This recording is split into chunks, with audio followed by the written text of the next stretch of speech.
When a black teen is falsely accused of theft by hotel staff, they assume he's just another target. But the shocking truth hits them like a bombshell. He's not only innocent, but the owner's son. What happens next will leave you speechless. The morning sunlight poured into the hotel lobby, casting golden rays on the polished marble floor. 16-year-old Malik Johnson walked in, his worn sneakers squeaking faintly with each step. His head was held high, his sharp brown eyes scanning the elegant surroundings. For Malik, this was a place he'd visited countless times, though not as a guest or staff member. He had grown up running through these halls as a child, the son of the hotel owner who had built this place from nothing. But today, he was here alone, ready to surprise his mother after returning early from his summer program abroad. Malik clutched the small gift box he had brought for her, a gold necklace engraved with, "To the best mom in the world." Excitement bubbled in his chest. He wanted to see her face light up when she opened it. She had worked tirelessly to build the empire they now called home, and he knew this place was her dream. But as Malik approached the front desk, the energy in the room shifted. Behind the counter stood Mr. Hargrove, the assistant manager, a man whose suit was as crisp as his judgmental gaze. Hargrove had always carried himself with an air of superiority, particularly toward guests he deemed out of place. His eyes locked on Malik like a hawk, spotting prey. Malik adjusted his hoodie, unaware of the scrutiny. Before he could say a word, Hargrove's voice cut through the air. "Excuse me," he said, his tone sharp, almost accusatory. "Can I help you with something?" "Yes," Malik replied, flashing a polite smile. "I'm here to—" "You're not a guest here, are you?" Hargrove interrupted, his eyes narrowing. "Because if you're not, you can't be loitering in the lobby." Malik blinked, taken aback. "No, Do you have a reservation?" Hargrove's voice grew louder, drawing the attention of two other staff members nearby. They exchanged glances, their expressions a mixture of amusement and skepticism. Malik felt a heat rise in his chest, a mix of embarrassment and anger. "No, but—" "Then I'm going to have to ask you to leave," Hargrove said firmly, stepping out from behind the desk. His polished shoes clicked against the floor as he approached Malik, who instinctively took a step back. Guests in the lobby began to take notice, their conversations falling into hushed murmurs. Malik looked around, his heart pounding as judgmental stares landed on him from every direction. He wanted to speak, to explain, but the words caught in his throat. "I'm not here to cause trouble," Malik finally managed to say. "Oh, I'm sure you're not," Hargrove replied, his tone dripping with sarcasm. "But we've had some issues lately with people wandering in and trying to help themselves to things that don't belong to them." The implication hit Malik like a slap to the face. He felt his pulse quicken, the humiliation sinking in. Was it the color of his skin? The way he was dressed? The unspoken assumptions were louder than any words. Nearby, a middle-aged woman whispered to her husband, "What's going on?" He shrugged but kept his eyes fixed on the unfolding scene. Hargrove crossed his arms, his voice now loud enough for everyone to hear. "Unless you can prove you have business here, I'm going to have to call security." Tears pricked Malik's eyes, but he refused to let them fall. He opened his mouth to speak, to defend himself, but at that moment, a security guard appeared, summoned by Hargrove's discreet gesture. "What's the issue here?" the guard asked, his gaze bouncing between Hargrove and Malik. "This young man seems to think he can wander in without a reservation," Hargrove said, his words clipped and cold. "I think it's best we escort him out before there's an incident." Malik clenched his fists, his nails digging into his palms. He didn't want to escalate the situation, but every fiber of his being screamed at the injustice. He wasn't just a random stranger in this building. He belonged here more than anyone else in this room. But they didn't know that. Not yet. The security guard stepped closer to Malik, his posture rigid, one hand resting on his belt as if ready to handle trouble. Malik swallowed hard, feeling the weight of every gaze in the room. The humiliation was suffocating. "Son, I need you to step outside," the guard said, his voice flat, almost rehearsed. "I'm not here to cause any problems," Malik replied, his voice trembling but firm. "I'm just here to see my mom." "Your mom?" Hargrove interrupted, a smirk tugging at the corners of his mouth. "Let me guess. She works here? Housekeeping, maybe?" Laughter rippled from behind the desk where two receptionists stood, whispering to each other and eyeing Malik with thinly veiled disdain. Malik flinched, his fists tightening by his sides. "No," he said, his voice firmer now, anger bubbling beneath the surface. "She doesn't work here. She owns this hotel." The room went silent for a beat, but only long enough for Hargrove to burst out laughing, the sound sharp and mocking. "Oh, really? The owner's son? That's a good one." He turned to the security guard. "You hear that? He thinks he's royalty." Malik's face flushed with a mix of frustration and indignation. He wanted to scream the truth, but he knew anything he said would only fuel their disbelief. His mother had always told him to stay calm in situations like this, to never let anger cloud his judgment. But how could he stay calm when they were treating him like a criminal? "Let me check my pockets," Hargrove said, exaggerating the motion as he patted his jacket. "Maybe I've got some spare change for the prince." The guard chuckled, shaking his head. "Look, kid, you're not making this any easier on yourself. Just step outside." Malik's stomach churned as he saw guests openly staring now, some with curiosity, others with judgment. A couple nearby whispered to each other, the man murmuring, "Why don't they just kick him out already?" As Malik turned toward the door, reluctantly shuffling to avoid further escalation, a sudden commotion broke through the air. "What's going on here?" The commanding voice cut through the tension like a knife. Malik turned toward the source, his heart skipping a beat. It was Mrs. Ramirez, the hotel's head of operations, and his mother's trusted confidant. Dressed impeccably in a tailored suit, she strode into the lobby, her sharp gaze darting between Hargrove, the security guard, and Malik. Hargrove stiffened, his smug expression faltering for a split second before he recovered. "Ah, Mrs. Ramirez, there's no issue. Just handling a loiterer who—" "Loiterer?"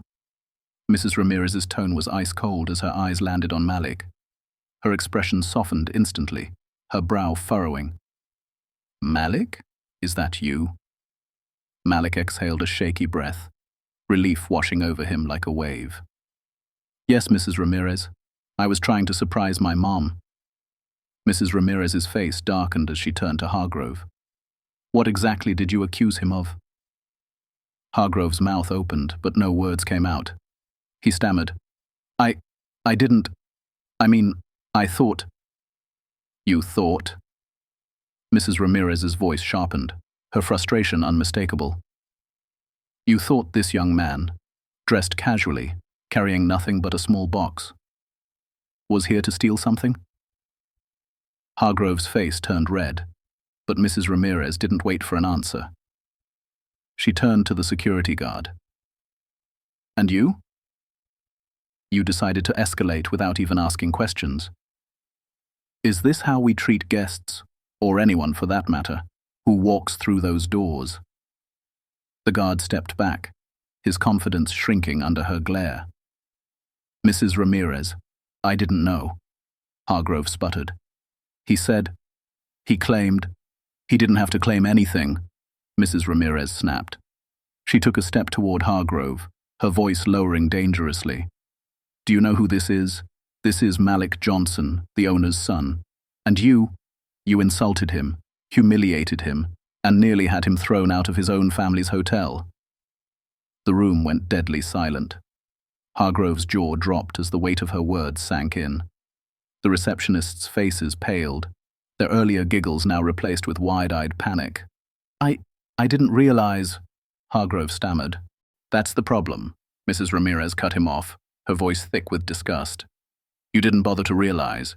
You made assumptions based on what? His clothes? The color of his skin?" Malik stood frozen, a knot in his throat as he watched the scene unfold. He'd dreamed of confronting someone like Hargrove in moments like this, but now, standing in the middle of it, he just felt tired. "I'm so sorry," Hargrove finally said, turning to Malik. His voice trembled, but Malik could see the apology wasn't genuine. It wasn't coming from regret. It was coming from fear. Malik looked at him, his voice steady but cold. "You didn't even ask my name. You didn't care. You just assumed." Mrs. Ramirez turned to Malik, placing a hand gently on his shoulder. "Let's go find your mom," she said softly, her tone kind but firm. "You don't need to be around this anymore." As they walked toward the elevator, the stairs from the lobby burned into Malik's back. But this time, the weight of their eyes didn't feel the same. This time, he wasn't leaving defeated. The elevator ride felt endless, even though it only lasted a few seconds. Malik leaned against the wall, staring at the floor, his thoughts a whirlwind of emotions: anger, embarrassment, and sadness. Mrs. Ramirez stood beside him in silence, her expression unreadable, though the tension in her jaw betrayed her fury. When the elevator doors opened to the top floor, Malik stepped into the hallway that led to his mother's office. The plush carpet muted his steps, and the faint scent of lavender, his mother's favorite, lingered in the air. Malik felt a lump form in his throat as they approached the grand oak door marked Amira Johnson, founder and CEO. Mrs. Ramirez knocked once before opening the door. Amira Johnson looked up from her desk, her eyes lighting up when she saw her son. "Malik!" she exclaimed, rising to her feet. Her elegant figure, dressed in a cream-colored suit, radiated authority and warmth. "Mom," Malik managed to say, his voice cracking slightly. Amira rushed over to hug him, wrapping him in an embrace that instantly made him feel safer. "What are you doing here? I thought you weren't back until next week." Malik pulled back, trying to smile, but the weight of what had just happened was too much. His expression faltered, and Amira's smile faded. "What's wrong?" she asked, her tone shifting to one of concern. She looked past him to Mrs. Ramirez, whose face was tight with anger. "Amira!" Mrs. Ramirez began, her voice measured but laced with fury. "We need to talk. Right now." Amira's eyes darted between her son and Mrs. Ramirez, her brow furrowing. "What's going on?" Malik hesitated, not wanting to upset his mother, but Mrs. Ramirez didn't hold back. "Your son was just humiliated in the lobby by Hargrove and security. They accused him of loitering and theft." The room fell silent. Amira froze, her eyes narrowing as the words sank in. "What?" she said, her voice dangerously quiet. "They assumed he was here to cause trouble," Mrs. Ramirez continued, her voice shaking with controlled anger. "They didn't even ask his name. Hargrove made derogatory remarks and threatened to call security to have him removed." Amira's face darkened, her hands curling into fists at her sides. She turned to Malik, her voice soft but trembling. "Is this true?" Malik nodded, his throat too tight to speak.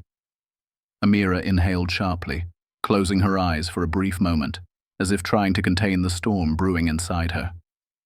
But when she opened them, the fire in her gaze was unmistakable. "I want Hargrove in my office," she said, her tone icy. "Now." "Already called him up," Mrs. Ramirez said. "He should be on his way." Amira placed her hands on Malik's shoulders, kneeling slightly to look him in the eyes. "You listen to me, Malik," she said gently but firmly. "What happened to you is unacceptable. It's not your fault. Do you understand me?"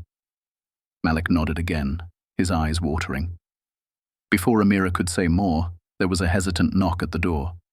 "Come in," she said sharply, straightening up. The door creaked open, and Hargrove stepped in, his usual air of confidence replaced by a nervous, almost timid demeanor. His eyes darted around the room, landing briefly on Amira before quickly looking away. "You wanted to see me, Mrs. Johnson," he said, his voice lacking its usual bravado. Amira didn't answer immediately. She let the silence stretch, her piercing gaze fixed on him until he began to squirm. "Do you know who this is?" she asked finally, gesturing to Malik. Hargrove glanced at Malik, then back at Amira. Yes, Mrs. Johnson. I didn't realize that he's my son." Amira finished for him, her voice cold. Hargrove nodded quickly, sweat forming on his brow. I'm so sorry, Mrs. Johnson. It was a misunderstanding." "A misunderstanding?" Amira's voice rose, sharp and cutting. "You looked at my son, judged him by his appearance, and decided he didn't belong here. You insulted him, embarrassed him, and treated him like a criminal. That's not a misunderstanding. That's blatant prejudice." Hargrove opened his mouth, but Amira held up a hand to silence him. "Do you think I built this hotel, this business, with the intention of creating a space where my son, or anyone who looks like him, would be treated like this?" Her voice shook with emotion, the weight of her words hanging heavy in the air. I didn't mean," Hargrove stammered, but Amira cut him off again. "You didn't mean to get caught," she snapped. "That's the only thing you regret. Don't insult my intelligence by pretending otherwise." Hargrove's face turned red, and he looked down at the floor, unable to meet her gaze. Amira took a deep breath, her voice steadying. "Effective immediately, you are suspended. I'll be conducting a full investigation into your behavior, as well as the culture you've cultivated among the staff." Hargrove's head shot up, panic flashing in his eyes. "Please, Mrs. Johnson, I can explain." "You've explained enough," she said, her tone final. "Get out of my office." Hargrove hesitated for a moment, as if hoping for a reprieve. But the look on Amira's face left no room for argument. He nodded stiffly and turned to leave, his shoulders slumped. As the door closed behind him, Amira turned to Malik and wrapped him in another hug. "I'm so sorry, baby," she whispered. "I'm so sorry you had to go through that." Malik buried his face in her shoulder, letting the tears he'd been holding back finally fall. Word of the incident spread through the hotel like wildfire. By the time Hargrove left Amira's office, staff and guests alike were whispering about what had happened. Some expressed shock, others guilt for standing by, and a few murmured excuses, trying to justify their silence. Meanwhile, Amira wasted no time. She called an emergency staff meeting for later that afternoon, determined to address the systemic issues that allowed such behavior to occur under her roof. Her anger was tempered with a sense of purpose. This wasn't just about her son. It was about ensuring that no one, guest or staff, ever experienced what Malik had gone through. In her office, Malik sat on the leather couch, watching his mother pace back and forth as she made phone calls. He could see the fire in her eyes, the determination in her voice, and for the first time that day he felt a flicker of relief. His mom wasn't going to let this slide. Not for him. Not for anyone. Mrs. Ramirez knocked and entered, holding a clipboard. "The meeting is set for 4 p.m., and I've spoken to HR. They're ready to assist with sensitivity training and policy reviews." "Good," Amira said, her tone clipped. "This isn't just about training. I want a complete audit of staff behavior, guest complaints, and any previous incidents of discrimination or mistreatment. If anyone else is enabling this kind of culture, I want them gone." Mrs. Ramirez nodded. "Understood." She hesitated for a moment, then added, "Amira, I know today has been difficult, but I have to say, the way you've handled this, it's inspiring. You're making a statement that everyone will remember." Amira glanced at Malik, a soft smile briefly replacing her stern expression. "I'm not just doing this as the CEO. I'm doing it as a mother." At precisely 4 p.m., the staff gathered in the main conference room. The air was thick with tension as employees shuffled in, exchanging uneasy glances. The usual chatter was replaced by silence, each person acutely aware that something significant was about to happen. Amira entered the room with an air of authority, Mrs. Ramirez by her side. Malik trailed behind them, his presence quiet but powerful. His mother had insisted he be there, not to embarrass him further, but to ensure everyone understood the real, human impact of their actions. Amira stood at the front of the room, her sharp gaze scanning the crowd. She took a moment before speaking, letting the weight of the silence settle over everyone. "This morning, something unacceptable happened in this hotel," she began, her voice steady but filled with emotion. "My son, Malik, was accused of theft and treated with blatant disrespect by members of our staff, not because he did anything wrong, but because of assumptions made about him based on how he looked." A murmur rippled through the room. Some staff members shifted uncomfortably in their seats, while others avoided her gaze entirely. "I built this hotel to be a place where everyone, guests, employees, and visitors, feels welcome and respected," Amira continued, her tone growing firmer. "What happened today is not just a failure to uphold those values. It is a betrayal of everything this company stands for." She paused, her eyes locking on familiar faces in the crowd. "If you've ever laughed at a racist comment, ignored a complaint, or made a guest feel like they didn't belong, then you've contributed to this toxic culture, and that ends today." Mrs. Ramirez stepped forward, holding up the clipboard. "We're conducting a thorough review of all staff behavior and guest complaints. We'll also be implementing mandatory sensitivity and diversity training immediately. Those who fail to comply or show they cannot meet the standards of respect and professionalism we expect will no longer be welcome here." The room was silent. Some employees nodded, their expressions determined, while others sat stiffly, resentment flickering in their eyes.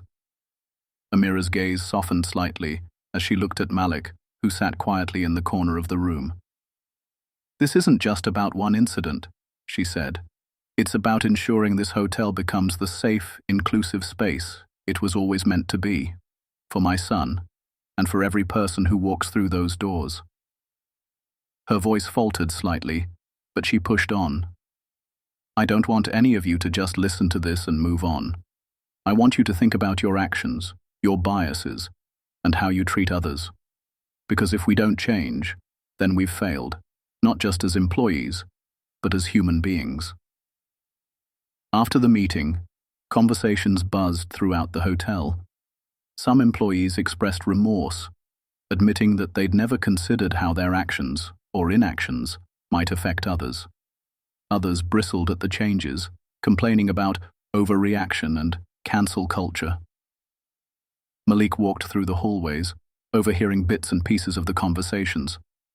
One housekeeper approached him with tears in her eyes. "I'm so sorry for what happened to you," she said, her voice trembling. "I have kids your age. I can't imagine—" Malik managed a small smile. "Thank you," he said softly. But not all interactions were so kind. As he passed a group of receptionists, one muttered under her breath, "Guess we're walking on eggshells now." Malik paused, the words stinging, but he kept walking. He didn't have time for ignorance. He'd seen his mom fight too hard to let bitterness distract him from the progress being made.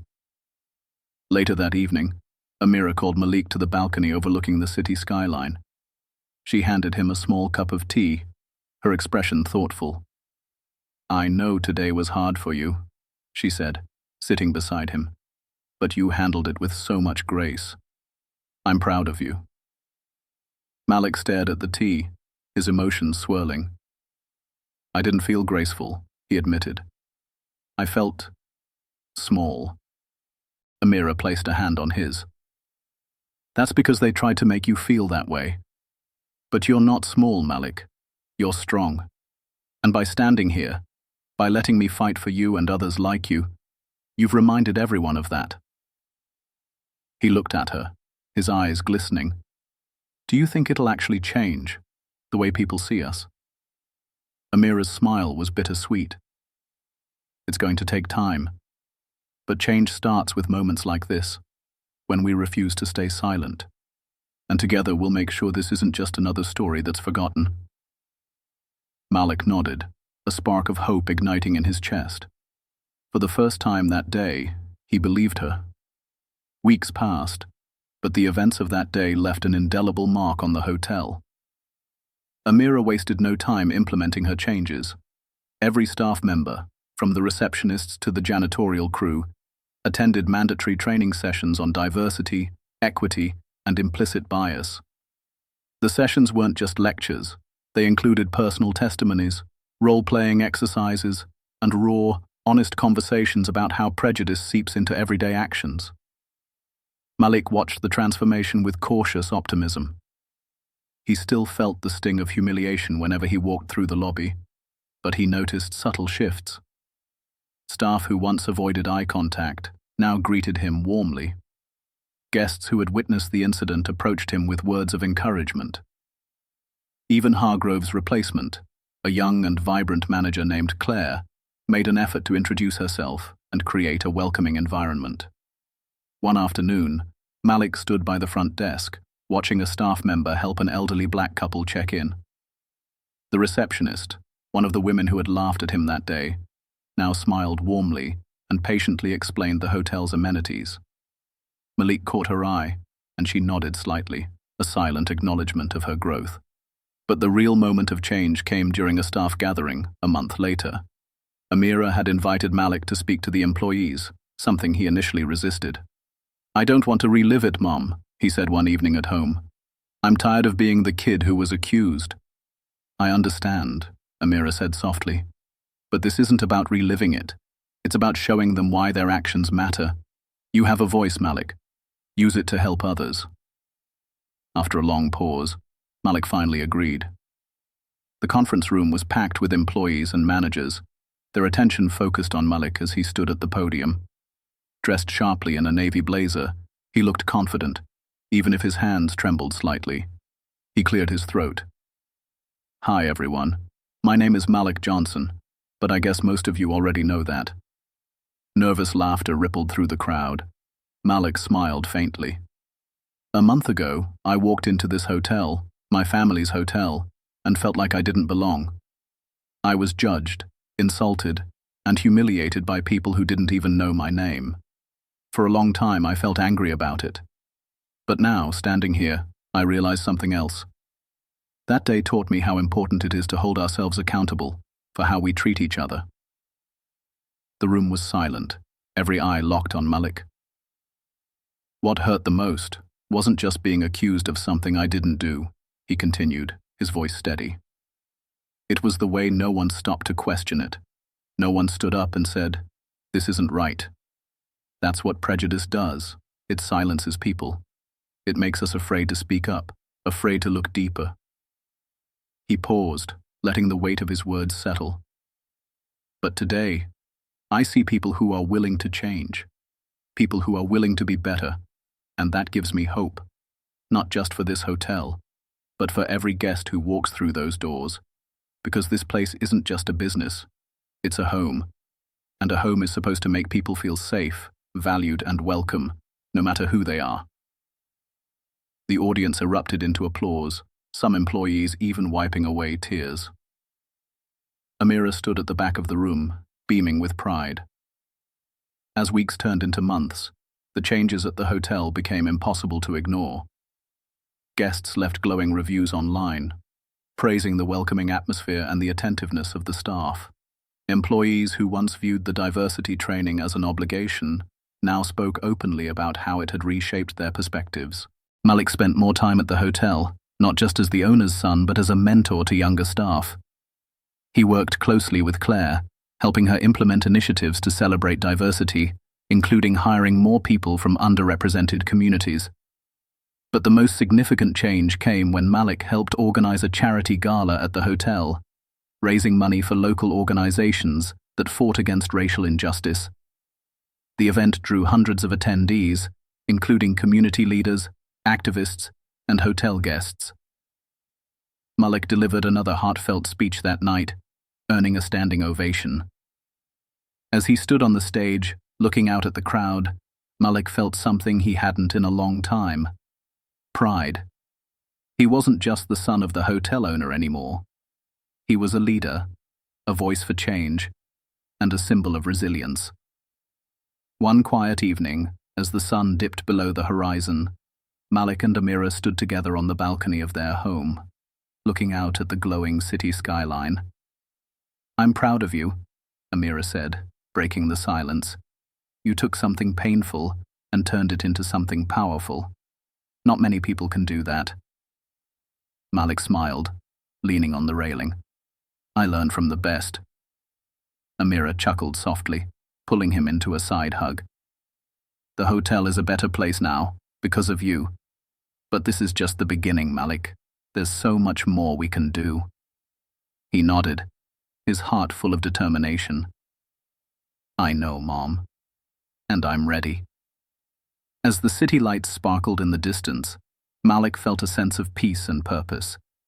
The pain of that day would never fully disappear, but it had given him a gift, a chance to make a difference, and he wasn't going to waste it.